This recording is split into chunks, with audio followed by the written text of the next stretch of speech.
Magandang araw, maligayang pagdating sa refleksyon natin ngayon. Kung nasiyahan ka sa aming nilalaman, siguraduhing i-like at i-share ang mga video sa mga taong mahalaga sa iyo. Kailangan nating ipalaganap ang mga babala tungkol sa mga huling araw sa pinakamaraming tao hanggat maaari. Huwag kalimutang mag-subscribe sa channel para hindi mo makaligtaan ang mga susunod na refleksyon. May mga katahimikan na hindi lamang bunga ng kawalan ng ingay. May mga katahimikan na tila paghinto ng langit habang ang sangkatauhan ay patuloy na abala sa mga bagay na walang hanggang halaga. Sa panahong ito ng walang tigil na impormasyon, mabilis na aliwan at relihiyosong anyo na kulang sa kapangyarihan, may isang bagay na unti-unting nawawala sa puso ng bayan ng Diyos. Hindi ito agad napapansin, hindi ito sumisigaw, ngunit ito ay dahan-dahang naglalayo sa tao mula sa presensya ng Espiritu. Marami ang naghihintay ng dakilang pagbuhos ng kapangyarihan ng Diyos. Marami ang nananalangin para sa huling ulan, ngunit kakaunti ang nagtatanong, bakit tila nananatiling sarado ang kalangitan? Isinulat ni Ellen White sa Mga Gawa ng Mga Apostol, ang pagbaba ng banal na espiritu sa iglesia ay inaasahan bilang nasa hinaharap. Datapuwat karapatan ng iglesia na magkaroon nito ngayon. Hanapin ito, ipanalangin ito, sampalatayanan ito. Dapat nating taglayin ito at naghihintay ang langit na ipagkaloob ito. Ang mga salitang ito ay hindi lamang paalala, isa itong tahimik na babala, sapagkat habang hinihintay ng marami ang malaking pagkilos ng Diyos, maaaring hindi nila namamalayan na may mga bagay sa kanilang buhay na siyang pumipigil sa ipinangakong ulan ng Espiritu. Hindi palaging hayagang kasalanan ang sumisira sa kaluluwa. Minsan, ito ay espiritual na pagkapagod, kawalan ng taimtim na panalangin, pagwawalang bahala sa liwanag na minsang malinaw na ipinakita ng Diyos. Ang pinakamapanganib na kalagayan ay hindi ang tahasang pagre-rebelde, kundi ang mabagal na paglamig ng puso habang nananatili ang anyo ng pananampalataya. Isinulat ni Ellen White sa Dakilang Tunggalian, ang dakilang kasalanan ng mga Hudyo ay ang pagtanggi nila at pagsuway sa liwanag ng langit. Ang mga mata ng mga pinuno, ng mga saserdote at ng bayan ay nabulag ng pagkamakasarili at kapalaluan. At ngayon, ang parehong panganib ay muling humaharap sa henerasyong ito, sapagkat ang liwanag na hindi pinapansin ngayon ay nagiging kadilimang espiritual bukas. May mga katotohanang dati nagpapaluha sa bayan ng Diyos, ngunit ngayoy nagiging karaniwang salita na lamang. May mga babalang minsang yumanig sa konsensya, ngunit ngayoy mabilis na nilalampasan. Samantala, ang langit ay naghihintay. Naghihintay sa isang bayang hindi lamang nakikinig, kundi tunay na nagpapasakop. Naghihintay sa mga pusong hindi kontento sa panlabas na relihiyon. Naghihintay sa mga taong handang hayaang sunugin ng katotohanan ang lahat ng lihim na pagmamataas, makasariling ambisyon at nakatagong kasalanan. Sapagkat ang ulan ng Espiritu ay hindi ibinubuhos sa pusong nananatiling nakakapit sa sanlibutan. At marahil ang pinakamasakit na katotohanan ay ito. Hindi dahil tumigil ang Diyos sa pagbibigay ng Kanyang Espiritu, kundi dahil ang marami ay unti-unti nang nawalan ng paghahangad na tanggapin ito. May mga panahong ang Diyos ay nagsasalita ng malinaw, ngunit ang tao ay nasasanay na lamang makarinig ng hindi tunay na nakikinig. Ito ang trahedyang paulit-ulit na lumitaw sa kasaysayan ng bayan ng Diyos. Hindi nagsimula ang pagbagsak sa lantad na pagsamba sa Diyos-Diyosan. Hindi rin agad sa hayagang paghihimagsik. Nagsimula ito sa maliliit na pagbaliwala, mga paanyayang ipinagpaliban, mga babalang hindi pinansin, mga sandaling dapat sanay inilaan sa panalangin, ngunit ibinigay sa mga bagay na lumalamon sa isip at puso. Unti-unti, ang konsensya ay nawalan ng pagiging sensitibo sa banal na tinig. At kapag ang tao ay patuloy na tumatanggi sa liwanag, dumarating ang sandaling hindi na niya namamalayang lumalayo na pala siya sa Diyos habang iniisip niyang nananatili pa rin siyang ligtas. Isinulat ni Ellen White sa Parabola ni Kristo, walang anumang bagay na lalong nagpapahirap sa puso gaya ng paglaban sa impluensya ng Espiritu ng Diyos. Hindi ito bigla ang pagkawasak, isa itong mabagal na pagkatuyo ng espiritual na buhay. Katulad ng lupaing matagal nang hindi nadidilig ng ulan. Sa labas, maaaring nananatili pa rin ang anyo ng kabanalan. Patuloy pa rin ang mga gawain sa iglesia. Patuloy pa rin ang pag-awit, pakikinig at pagsamba. Ngunit sa kailaliman ng puso, may kakulangan ng tunay na uhaw sa presensya ng Diyos. At dito nagsisimula ang pinakatahimik na panganib, sapagkat may mga taong naniniwalang naghihintay sila sa huling ulan, habang araw-araw naman nilang pinapatay ang maliit na ulan ng biyayang ipinapadala ng langit. May mga simpleng utos ang Diyos na hindi pinapansin dahil tila hindi naman malaking kasalanan. Ngunit sa paningin ng langit, ang paulit-ulit na pagtanggi sa maliit na liwanag ay may mabigat na bunga. Isinulat ni Ellen White sa Mga Patotoo para sa Simbahan Tomofimba. Hindi ang kadakilaan ng pagsuway ang bumubuo ng kasalanan, kundi ang katotohanan ng paglihis mula sa ipinahayag na kalooban ng Diyos sa pinakamaliit na detalye. Ang puso na nasasanay sumuway sa maliliit na bagay ay unti-unting nawawalan ng kakayahang makarinig sa mas malalim na tawag ng Espiritu. At marahil ito ang dahilan kung bakit maraming kaluluwa ngayon ang pagod kahit aktibo sa relihiyon. Maraming may kaalaman ngunit kulang sa kapangyarihang espiritual. Maraming nakakaalam ng propesya ngunit hindi nadadala sa tunay na pagsisisi, sapagkat imposible para sa banal na ulan na manatili sa pusong ayaw linisin. Ang Espiritu ng Diyos ay hindi dumarating upang palakasin ang pagmamataas ng tao. Dumarating ito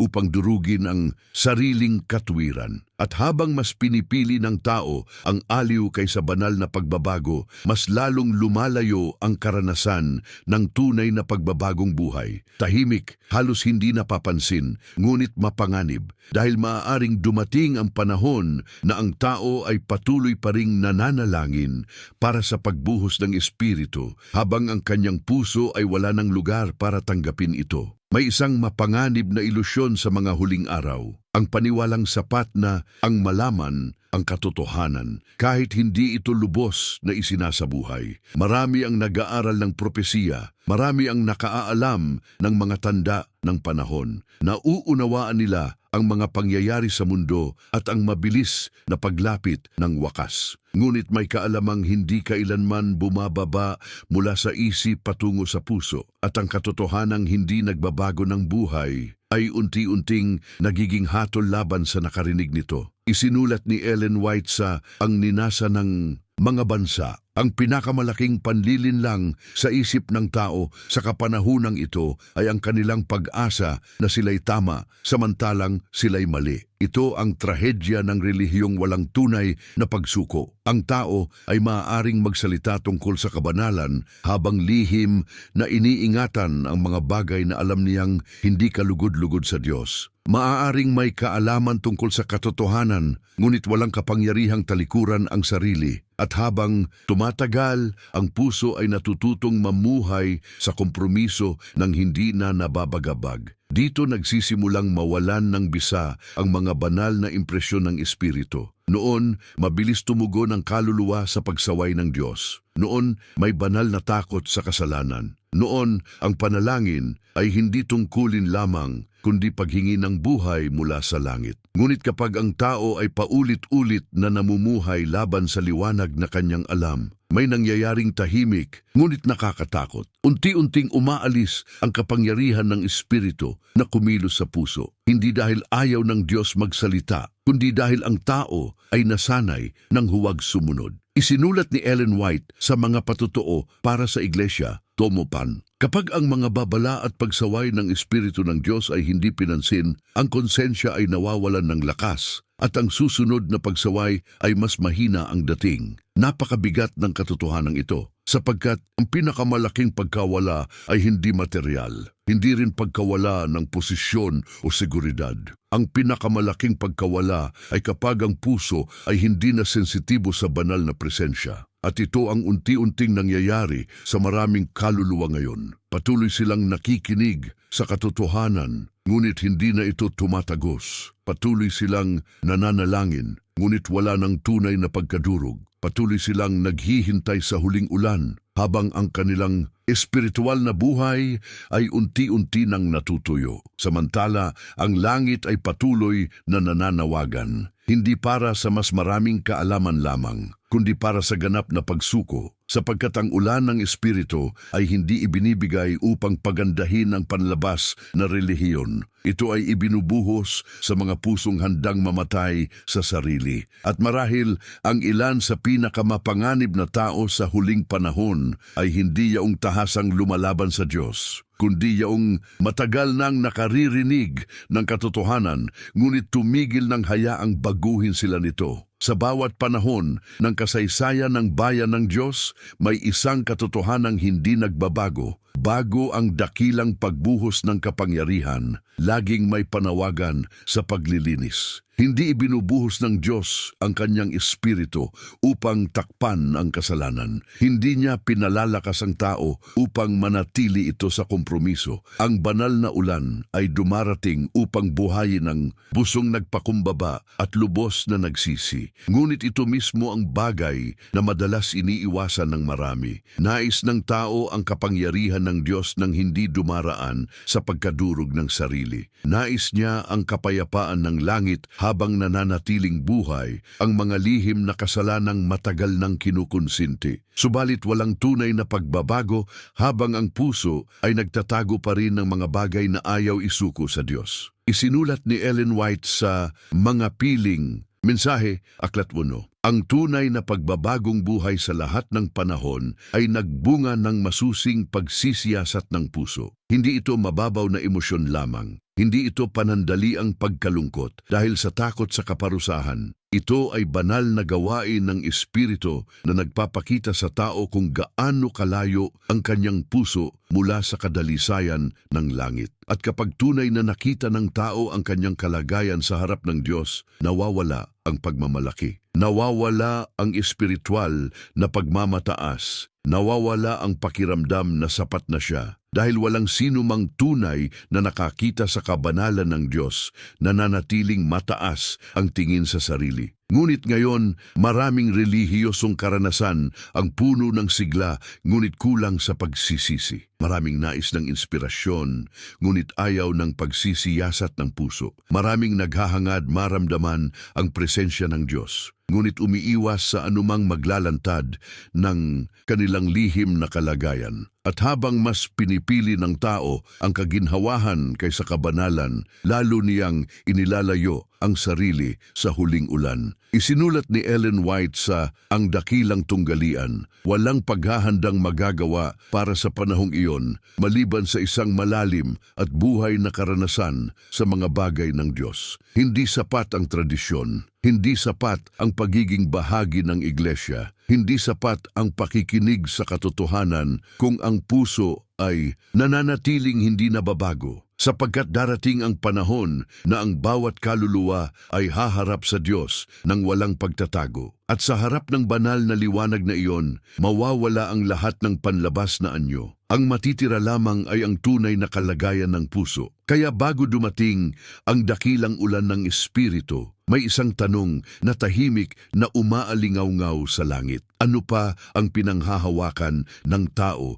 na ayaw niyang isuko? Sapagkat ang mga kamay na mahigpit pa ring nakakapit sa sanlibutan ay hindi ganap na makatatanggap ng mga pagpapala ng langit. May mga taong iniisip na ang pinakadakilang panganib sa huling panahon ay ang pag-uusig. Ngunit ayon sa mga babala ni Ellen White, may mas tahimik at mas mapanganib na kaaway. Ito ay ang espiritual na pagkakatulog, ang kalagayang patuloy na gumagalaw ang relihiyon. Ngunit unti-unti nang nawawala ang buhay ng espiritu. Ang tao ay maaari pa ring dumalo sa pagsamba, magsalita tungkol sa propesya at makibahagi sa gawaing panrelihiyon habang ang kanyang puso ay dahan-dahan nang nagiging manhid sa banal na presensya. At ito ang kalagayang pinakamapanganib sapagkat bihira itong mapansin. Isinulat ni Ellen White sa Ang Dakilang Tunggalian, ang malaking kadiliman ng espiritual na pagtulog ay sumasakop sa iglesia. Hindi ito simpleng kahinaan lamang. Isa itong kalagayang kung saan nawawala ang pakiramdam ng pagkaapurahan tungkol sa kawalang hanggan. Ang tao ay nagiging komportable sa isang relihiyong walang kapangyarihang magbago ng buhay. At habang lumalalim ang espiritual na pagtulog, mas nagiging mahirap marinig ang tinig ng espiritu. Unti-unting nawawala ang banal na takot. Unti-unting nagiging karaniwan ang mga bagay na minsang itinuturing na sagrado. Unti-unting nawawala ang pagnanais para sa malalim na pakikipag-isa sa Diyos. Samantala ang sanlibutan ay mas lalong sumisipsip sa isip at damdamin ng tao. Isinulat ni Ellen White sa Mga Patotoo para sa Iglesia, Tomo 2. Marami ang hindi na nakadarama ng kanilang espiritual na pangangailangan. Napakalungkot ng kalagayang ito sapagkat kapag ang tao ay hindi na nakakaramdam ng kanyang pangangailangan sa Diyos, bihira na siyang tunay na lumapit ng may buong puso. At dito nagsisimulang mawalan ng puwang ang Espiritu Santo. Hindi dahil umalis ang Diyos nang walang paanyaya, kundi dahil ang puso ay napuno na ng ibang mga bagay, mga alalahanin, mga ambisyon, mga aliw, mga walang katapusang pagkaabala na tahimik na umaagaw sa panahon at atensyong dapat sana'y ibinibigay sa Diyos. At habang ang tao ay patuloy na abala sa lupa, unti-unting humihina ang kanyang koneksyon sa langit. Ito ang dahilan kung bakit maraming kaluluwa ngayon ang pagod sa loob. May kakulangan ng kapayapaan, may kakulangan ng banal na sigla, may kakulangan ng kapangyarihan laban sa tukso. Sapagkat walang sinumang maaaring manatiling espiritual na buhay habang hiwalay sa patuloy na presensya ng Diyos. At marahil ito ang hindi nauunawaan ng marami. Ang huling ulan ay hindi para gisingin ang pusong matagal ng kontento sa espiritual na pagtulog. Ito ay para palakasin ang mga kaluluwang matagal nang naghanda sa pamamagitan ng panalangin, pagsunod at ganap na pagsuko. Kaya habang ang mundo ay nagiging mas maingay, habang ang isip ng tao ay mas napupuno ng pansamantalang bagay, may tahimik na panawagan ang langit, gumising bago tuluyang mawala ang sensibilidad ng puso sa tinig ng Espiritu. May isang bagay na paulit-ulit na ipinakita ng Diyos sa pamamagitan ng kanyang mga lingkod. Ang pinakamalalaking trahedya ng espiritual na kasaysayan ay hindi nangyari dahil kulang ang liwanag ng langit. Nangyari ang mga ito dahil tinanggihan ng tao ang liwanag na kanyang natanggap. Ito ang nangyari sa Israel. Ito rin ang nangyari sa maraming relihiyosong lider noong panahon ni Kristo. At ayon sa mga babala ni Ellen White, ito rin ang panganib na haharapin ng bayan ng Diyos sa mga huling araw. Hindi sapat na minsang nakaranas ang tao ng presensya ng Diyos. Hindi sapat na minsang naging masigasig siya sa pananampalataya. Kung ang katotohanang minsang tinanggap ay unti-unting isinasantabi, darating ang espiritual na kadiliman. Isinulat ni Ellen White sa Ang Dakilang Tunggalian, ang bawat pagtanggi sa liwanag ay nagpapatigas ng puso at nagpapadilim ng pangunawa. Napakabigat ng prosesong ito sapagkat kadalasan hindi agad namamalaya ng tao ang kanyang paglayo. Ang espiritual na pagkabulag ay dumarating ng dahan-dahan, unti-unti. Tahimik. At habang nangyayari ito, maaaring iniisip pa rin ng tao na siya ay nasa tamang kalagayan sa harap ng Diyos. Ito ang mapanganib na kapangyarihan ng espiritual na panlilinlang. Ang puso ay natututong maging payapa kahit wala ng tunay na presensya ng Espiritu. Ang konsensya ay nasasanay mamuhay ng walang banal na pagkadurog. At ang relihiyon ay nagiging panlabas na gawain na lamang. Ngunit hindi maaaring malinlang ang langit. Nakikita ng Diyos ang kaibahan sa pagitan ng relihiyong buhay at relihiyong wala ng apoy ng Espiritu. Isinulat ni Ellen White sa Mga Patotoo para sa Iglesia, Tomo 4. Ang anyo ng kabanalan ay pinananatili, datapuwat ang kapangyarihan nito ay nawawala. Ito ang dahilan kung bakit maraming kaluluwa ngayon ang madaling matisod sa tukso, madaling mawalan ng pananampalataya, madaling mapagod sa panalangin, sapagkat walang espiritual na lakas kung walang patuloy na pakikipag-isa sa Diyos. At habang mas pinipili ng tao ang pansamantalang bagay kaysa banal na presensya, mas humihina ang kanyang kakayahang tumanggap ng huling ulan. Dahil ang Espiritu Santo ay hindi nananatili sa pusong sadyang tumatanggi sa liwanag. May mga babalang matagal nang ibinigay. May mga kasalanang paulit-ulit nang itinuturo ng Diyos. May mga tawag sa mas malalim na pagsunod na matagal nang ipinagpapaliban. At bawat pagpapaliban ay may espiritual na epekto. Bawat pagtanggi ay nagiiwan ng bakas sa kaluluwa. Kaya habang marami ang naghihintay ng dakilang pagbubuhos ng kapangyarihan mula sa langit, may mas malalim na tanong na dapat harapin. Ano ang nangyayari sa puso kapag paulit-ulit nitong hindi pinapansin ang tinig ng Diyos? Sapagkat maaaring hindi agad mawala ang relihiyon, ngunit unti-unting nawawala ang buhay. At kapag wala na ang buhay ng Espiritu, ang natitira na lamang ay anyo. May mga sandaling ang Diyos ay lumalapit ng napakalapit sa tao. Mga sandaling ang Espiritu Santo ay tahimik na kumikilos sa konsensya, nagtutuwid, tumatawag at nag-aanyaya sa mas malalim na pagsuko. Ngunit may isang bagay na madalas hindi nauunawaan ng marami. Ang mga banal na pagdalaw na ito ay hindi mananatili magpakailanman kung patuloy na tinatanggihan. May hangganan ang pagtitiis ng tao sa impluensya ng Espiritu. Hindi dahil madaling magsawa ang Diyos, kundi dahil ang puso na paulit-ulit na tumatanggi ay unti-unting nawawalan ng kakayahang tumugon. Isinulat ni Ellen White sa mga gawa ng mga apostol, kapag ang Espiritu ng Diyos ay patuloy na nilalabanan, sa wakas ito ay inaalis. Napakatahimik ng sandaling ito, walang malakas na tunog mula sa langit, walang biglaang pagyanig. Madalas, nagpapatuloy pa rin ang karaniwang buhay ng tao, ngunit may isang bagay na nawawala, ang banal na pagkadurog, ang matinding pagnanais sa presensya ng Diyos, ang malinaw na pagkilala sa kasalanan. At kapag nangyari ito, maaaring magpatuloy ang tao sa relihiyon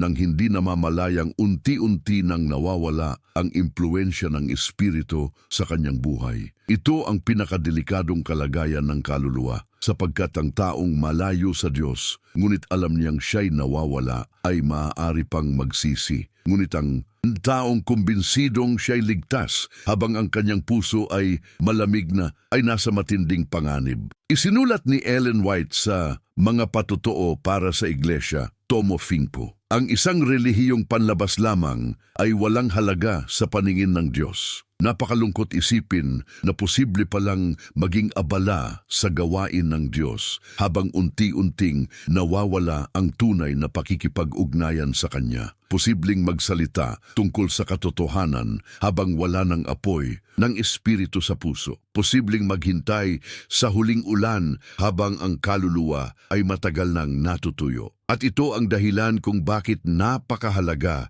ng araw-araw na pagsuko, sapagkat walang sinumang nananatiling malapit sa Diyos nang hindi sinasadya lamang. Ang pakikipag-isa sa langit ay pinangangalagaan sa pamamagitan ng panalangin, pagsunod, pagpapakumbaba at patuloy na pagbubukas ng puso sa Espiritu Santo. Ngunit ngayon, maraming puso ang puno ng ingay ng sanlibutan. Maraming isip ang pagod na sa walang tigil na pagkaabala, at sa gitna ng lahat ng ito, ang tahimik na tinig ng Espiritu ay halos hindi na marinig. Samantala, ang langit ay patuloy na tumatawag, patuloy na nag-aanyaya, patuloy na nagsasabing may panahon pa upang bumalik. Ngunit ang tanong ay hindi kung nagsasalita pa ang Diyos. Ang tanong ay kung may mga pusong handa pa bang makinig habang papalapit ang wakas ng kasaysayan ng sanlibutang ito. May isang gawaing tahimik ngunit matinding isinasagawa ng langit. Ang paghahanda ng isang bayan na magiging dalisay sa harap ng Diyos. Hindi ito paghahandang panlabas lamang.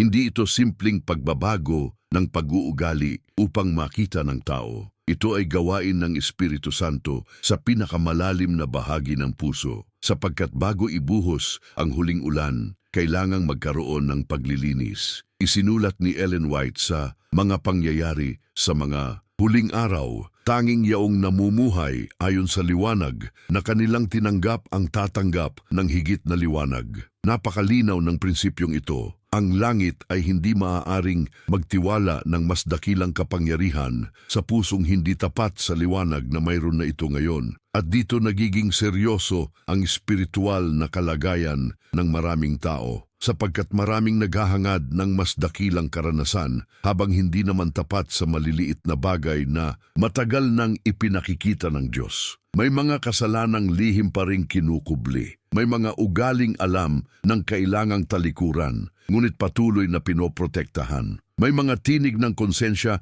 na matagal nang pinapatahimik. At habang nangyayari ito, ang puso ay unti-unting nawawalan ng pagiging sensitibo sa banal na impluensya. Hindi maaaring mahiwalay ang kabanalan sa tunay na pagbabagong buhay. Hindi maaaring ihiwalay ang pagsunod sa tunay na pananampalataya. Sapagkat ang Espiritu Santo ay hindi lamang nagbibigay aliw, ito ay nagpapabanal. Isinulat ni Ellen White sa Ang Gawa ng Mga Apostol, kapag ang kaluluwa ay nagpapasakop kay Kristo, isang bagong kapangyarihan ang naghahari sa bagong puso. Ito ang gawaing nais gawin ng langit sa mga huling araw, hindi lamang upang bigyan ng kaalaman ng tao, kundi upang baguhin siya, baguhin ang kanyang mga hangarin, baguhin ang kanyang mga iniibig, baguhin ang kanyang buong direksyon sa buhay. Ngunit ang pagbabagong ito ay hindi nangyayari sa pusong patuloy na nakakapit sa sanlibutan. At marahil ito ang dahilan kung bakit maraming tao ang nakakaramdam ng espiritual na kawalan kahit napapalibutan ng relihiyosong kaalaman, dahil may kaibahan ang makaalam tungkol sa Diyos at tunay na mapasakop sa Kanya. May kaibahan ang marinig ang katotohanan at hayaang durugin nito ang pagmamataas ng puso. Habang papalapit ang huling krisis ng mundo, magiging mas malinaw ang pagkakaibang ito. Sapagkat darating ang panahon na hindi na sapat ang relihiyong nakabatay lamang sa emosyon o tradisyon. Tanging yaong may buhay na pakikipag-ugnayan sa Diyos ang mananatiling matatag. At kaya ngayon, bago tuluyang bumagsak ang mga huling hatol sa lupa, may tahimik na gawain ng langit na nagpapatuloy. Ang pagtawag sa mga kaluluwa upang hayaang linisin sila ng Espiritu habang may panahon pa. May isang malaking panganib na halos hindi napapansin sa kapanahunang ito, ang unti-unting pagkawala ng banal na pagkaunawa sa kasalanan. Kapag ang tao ay matagal nang nabubuhay sa paligid ng espiritual na mga bagay, may posibilidad na masanay siya sa liwanag nang hindi na nadadala ng kapangyarihan nito. Naririnig niya ang mga babala, ngunit hindi na nanginginig ang puso. Nababasa niya ang mga pangako ng Diyos, ngunit wala nang malalim na pananabik. Nauunawaan niya ang mga propesiya, ngunit nananatiling nakakapit ang kanyang isip sa sanlibutan. At ito ang isa sa pinakamasakit na kalagayan ng kaluluwa, sapagkat posible palang maging malapit sa katotohanan habang malayo ang puso sa Diyos. Isinulat ni Ellen White sa Ang Ninasa ng Mga Bansa, ang kasalanan ay hindi nagiging higit na mababa dahil sa pagiging karaniwan nito. Napakalalim ng babalang ito dahil habang ang kasalanan ay mas tinatanggap ng mundo, marami ring konsensya ang unti-unting nawawalan ng banal na sensibilidad. Ang mga bagay na minsang itinuturing na mapanganib sa espiritual na buhay ay nagiging karaniwan na lamang. Ang mga impluensyang minsang iniiwasan ay ngayon ay hinahanap na. At habang ang isip ay napupuno ng espiritu ng sanlibutan, mas humihina ang pagnanais para sa mga bagay ng langit. Ito ang tahimik na digmaan na nangyayari sa maraming puso, hindi laging lantaran, hindi laging halata. Ngunit araw-araw nitong hinuhubog ang direksyon ng kaluluwa, sapagkat kung saan nakatuon ang isip, doon din unti-unting sumusunod ang puso. Isinulat ni Ellen White sa Mga Kaisipan mula sa Bundok ng Pagpapala, Ang lahat ng hindi kasuwato ng pag-ibig ng Diyos ay naghihiwalay sa kaluluwa sa Kanya. At dito nagiging napakaseryoso ang mga bagay na tila maliit lamang sa paningin ng tao. Mga libangang dahan-dahang nagpapalamig sa espiritualidad. Mga ambisyong nagpapalakas ng pagmamataas. Mga pagnanasa na lihim na umaagaw sa pag-ibig na dapat ay para sa Diyos lamang. Habang pinapayagan ng tao ang mga ito sa kanyang buhay, unti-unti niyang inilalayo ang sarili mula sa daloy ng Espiritu Santo. At pagkatapos, nagtataka siya kung bakit tila malayo ang langit. Ngunit ang problema ay hindi dahil tumigil ang Diyos sa pagtawag. Ang problema ay maraming tinig na ang sabay-sabay na pinapakinggan ng puso. At sa gitna ng ingay ng sanlibutan, ang tinig ng Espiritu ay natatabunan. Ito ang dahilan kung bakit ang tunay na paghahanda para sa huling ulan ay hindi simpleng paghihintay. Ito ay paghihiwalay ng puso mula sa espiritu ng mundong ito. Ito ay araw-araw na pagpili sa Diyos kaysa sarili. Pagpili sa kabanalan kaysa kaginhawahan. Pagpili sa walang hanggan kaysa pansamantala.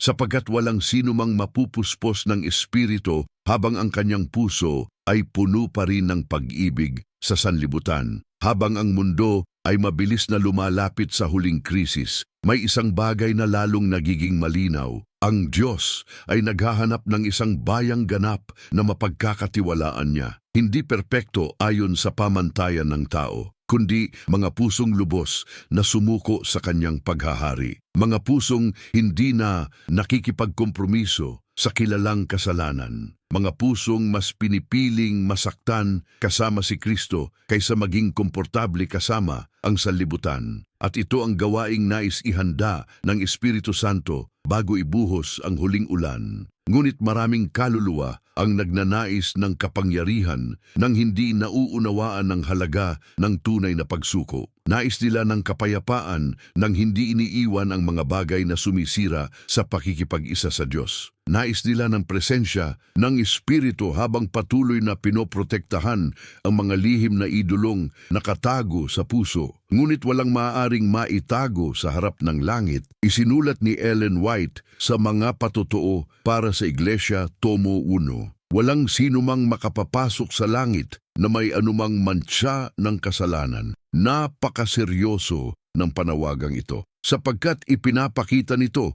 na ang gawain ng Diyos sa huling panahon ay hindi lamang tungkol sa pagbibigay ng impormasyon sa mundo. Ito ay tungkol sa pagbabago ng karakter.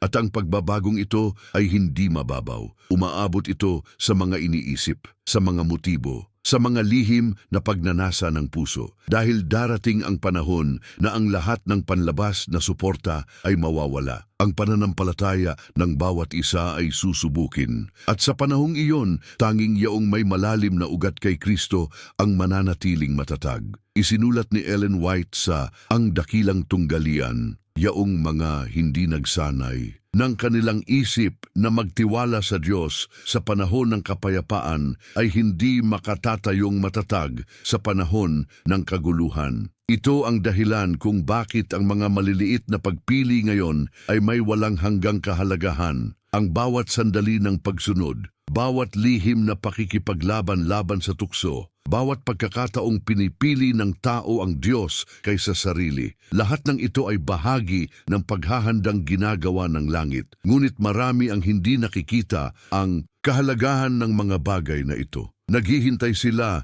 ng dakilang tanda mula sa langit habang pinababayaan ang araw-araw na pagsunod. Naghahanap sila ng emosyonal na karanasan habang iniiwasan ang pagkadurog ng puso. At habang nangyayari ito, ang espiritual na pundasyon ay nananatiling mahina. Subalit ang Diyos ay may mga kaluluwang tahimik na naghahanda. Mga pusong walang ingay na natututong sumunod. Mga kaluluwang unti-unting hinihiwalay ang sarili mula sa espiritu ng sanlibutang ito. At kapag dumating ang panahon ng huling ulan, makikilala sila hindi dahil sa panlabas na anyo, kundi dahil ang buhay ni Kristo ay malinaw ng nakikita sa kanila. May isang katotohanang madalas kinatatakutan ng puso ng tao. Ang tunay na presensya ng Diyos ay laging naglalantad ng tunay na kalagayan ng kaluluwa. Kapag ang liwanag ng langit ay sumisikat ng malinaw, nawawala ang mga ilusyon ng sariling katuwiran. Nawawala ang pagtatago,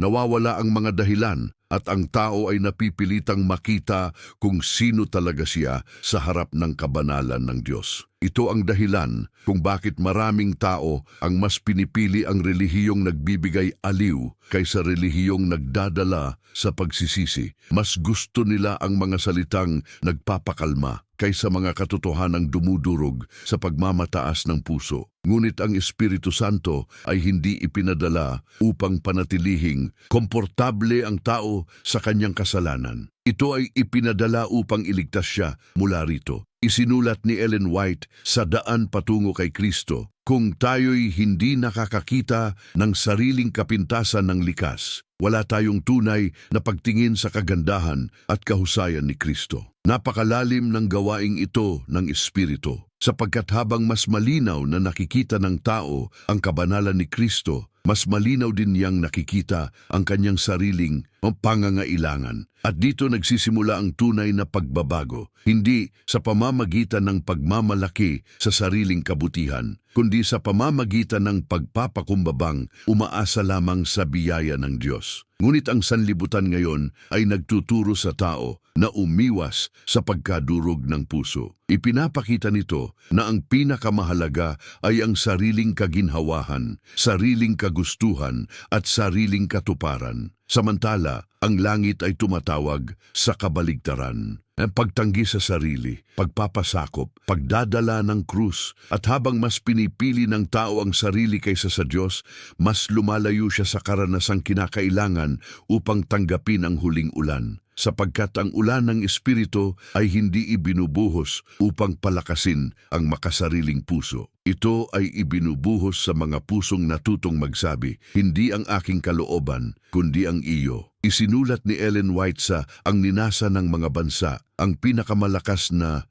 tanggulan ng bisyo sa ating sanlibutan ay hindi ang masamang buhay ng hayag na makasalanan, kundi ang buhay na sa panlabas ay tila banal, datapu at nagkikimkim ng isang kasalanan. Napakaseryoso ng babalang ito dahil ipinapakita nito na ang pinakamapanganib na hadlang sa gawain ng Diyos ay hindi laging lantad na kasamaan. Minsan ito ay relihiyong walang tunay na pagsuko, panlabas na kabanalan na walang ganap na pagbibigay ng puso sa Diyos. At habang ang ganitong kalagayan ay nagpapatuloy, ang Espiritu Santo ay nalulungkot, hindi dahil kulang ang awa ng Diyos, kundi dahil hindi maaaring pagpalain ng langit ang pusong tumatangging talikuran ang kilalang kasalanan. Kaya bago dumating ang huling ulan sa buong kapangyarihan nito, magkakaroon muna ng isang gawaing tahimik ngunit malalim, ang pagbuwag ng Diyos sa lahat ng maling seguridad ng tao upang matuto siyang umasa lamang kay Kristo. Darating ang panahon na ang lahat ng bagay na maaaring yanigin ay yayanig. Ang mga sistemang pinagkakatiwalaan ng tao, ang mga seguridad ng sanlibutan, maging ang mga relihiyosong istrukturang minsang tila matatag. At sa gitna ng pagyanig na ito, mahahayag kung sino ang tunay na nakaugat kay Kristo. Hindi sapat sa panahong iyon ang relihiyong nakabatay lamang sa emosyon. Hindi sapat ang tradisyong minana lamang. Hindi sapat ang panlabas na anyo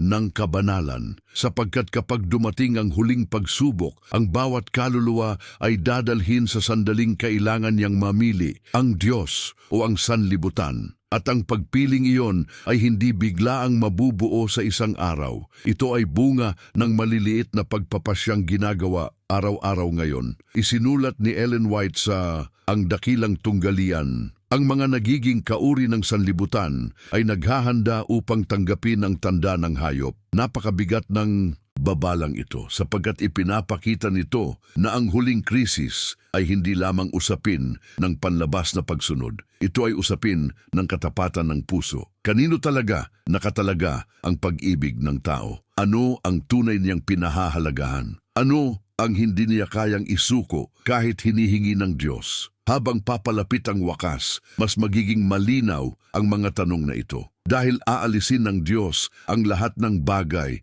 na nagbibigay sa tao ng maling kapanatagan. At sa sandaling iyon, maraming tao ang magigising na huli na. Matutuklasan nilang ang kanilang relihiyon ay walang malalim na ugat, na ang kanilang pananampalataya ay hindi nakayanan ang pagsubok, na matagal na pala nilang pinapalitan ang presensya ng Diyos ng relihiyosong gawain lamang. Isinulat ni Ellen White sa Mga Pangyayari sa Mga Huling Araw, ang bagyo ay dumarating sa bawat isa. Walang sino mang makakaiwas sa panahong iyon, at tanging yaong mga natutong kumapit kay Kristo sa mga lihim na sandali ng panalangin ang magkakaroon ng kapayapaan sa gitna ng kaguluhan. Ito ang dahilan kung bakit napakahalaga ng espiritual na paghahanda ngayon. Hindi bukas, hindi kapag dumating na ang krisis, kundi habang may panahon pa ang puso upang tumugon sa Espiritu Santo, sapagkat ang karakter ay hindi biglang nababago sa oras ng panganib.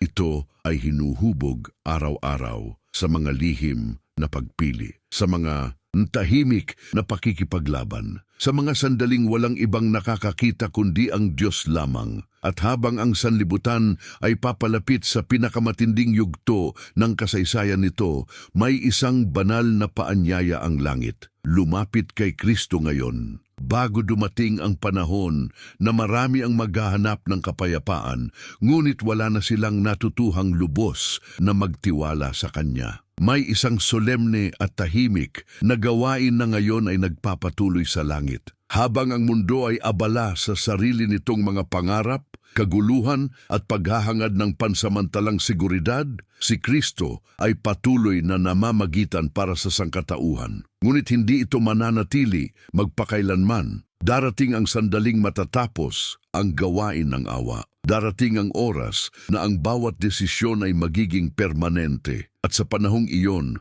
mahahayag kung sino ang tunay na naghanda ng kanilang puso para sa Espiritu ng Diyos. Isinulat ni Ellen White sa Ang Dakilang Tunggalian. Kapag natapos na ang gawain ng pagsisiyasat, ang tadhana ng lahat ay napagpasiyahan na para sa buhay o kamatayan. Napakabigat ng katotohanan ito, sapagkat ipinapakita nito na ang kasalukuyang panahon ay hindi ordinaryong panahon lamang. Ito ay panahon ng paghahanda, panahon ng awa, panahon kung saan ang Espiritu Santo ay patuloy pang kumikilos sa puso ng tao. Ngunit marami ang nabubuhay na tila walang hanggang kahihinatnan ang kanilang mga pagpili. Ipinagpapaliban nila ang pagsuko, ipinagpapaliban nila ang ganap na pagsunod, ipinagpapaliban nila ang pakikipagkasundo sa Diyos. At habang patuloy nila itong ginagawa, ang puso ay unti-unting tumitigas. Hindi agad, ngunit dahan-dahan, tahimik, halos hindi namamalayan. Isinulat ni Ellen White sa Daan Patungo kay Kristo. Ang isang kasalanang minamahal at pinangangalagaan ay unti-unting nagpapahina sa lahat ng lakas ng pagkatao. Ito ang dahilan kung bakit napakaseryoso ng maliliit na kompromiso, sapagkat ang mga ito ay hindi nananatiling maliit. Unti-unti nilang hinuhubog ang direksyon ng buong buhay. At kapag dumating ang huling krisis, ang kaluluwa ay kikilos ayon sa karakter na matagal ng nabuo. Hindi na ito usapin ng biglaang pagbabago. Ito ay bunga ng araw-araw na pagpili. Kaya habang ang langit ay naghahanda upang ibuhos ang huling ulan ng Espiritu, mayroon ding isa pang gawaing nagaganap, ang paghihiwalay. Ang paghihiwalay ng tunay na pagsunod at panlabas na relihiyon.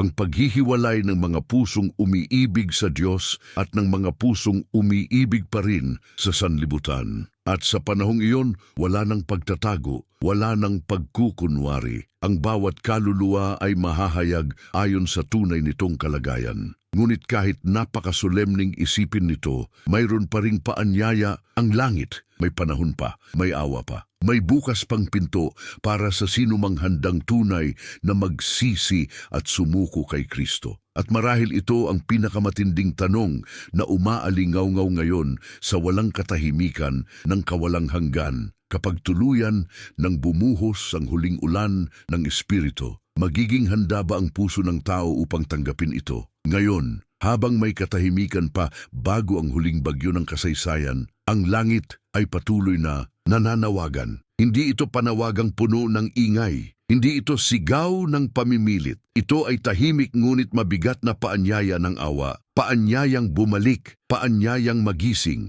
paanyayang hayaang linisin ng Diyos ang puso bago tuluyang magsara ang panahon ng biyaya. Sapagkat darating ang araw na ang Espiritu Santo ay hindi na patuloy na makikiusap sa tao. Darating ang sandaling ang bawat karakter ay tuluyan ng mabubuo. At sa panahong iyon, hindi na mahalaga kung gaano karami ang nalaman ng tao tungkol sa katotohanan. Ang mahalaga ay kung hinayaan ba niyang baguhin siya nito. Isinulat ni Ellen White sa Ang Dakilang Tunggalian, ang huling malaking labanan sa pagitan ng mabuti at masama ay malapit ng sumapit. At habang papalapit ang sandaling iyon, ang pinakamahalagang paghahanda ay hindi panlabas. Ito ay paghahanda ng puso, paghahandang natututong mahalin ang katuwiran higit sa kasalanan. Paghahandang natututong mahalin si Kristo higit sa sanlibutan. Paghahandang natututong sumunod kahit walang nakakakita. Sapagkat sa mga huling araw, ang tunay na bayan ng Diyos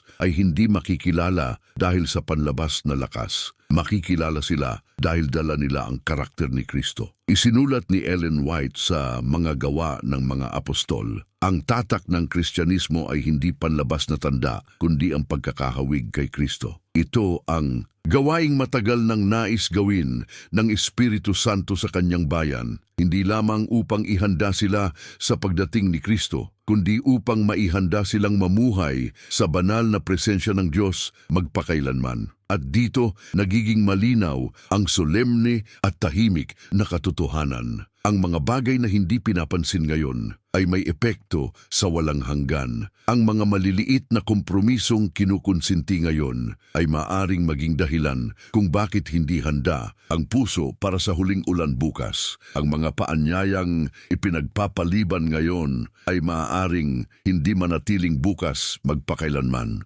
Ngunit habang may buhay pa, habang ang Espiritu Santo ay patuloy pang kumikilos sa konsensya, habang may banal pang pagkadurog sa puso, may pag-asa pa sapagkat si Kristo ay patuloy pang tumatawag, patuloy pang naghihintay, patuloy pang nag-aalok ng awa sa bawat kaluluwang handang tunay na sumuko. At marahil ito ang pinakabanal na paalala para sa henerasyong ito. Ang ulan ng Espiritu ay hindi ipinagkakait ng langit dahil kulang ang pag-ibig ng Diyos. Madalas, ito ay naaantala dahil ang tao ay masyadong abala, masyadong nakakapit sa sanlibutan o masyadong kontento sa relihiyong walang tunay na pagbabago. Ngunit ang langit ay naghahanap pa rin. Naghahanap ng mga pusong handang magsabi, Panginoon, alisin mo ang anumang pumipigil sa iyong espiritu sa aking buhay. At kapag ang panalangin yon ay naging tunay, kapag ang puso ay ganap ng sumuko, ang langit ay hindi mananatiling tahimik.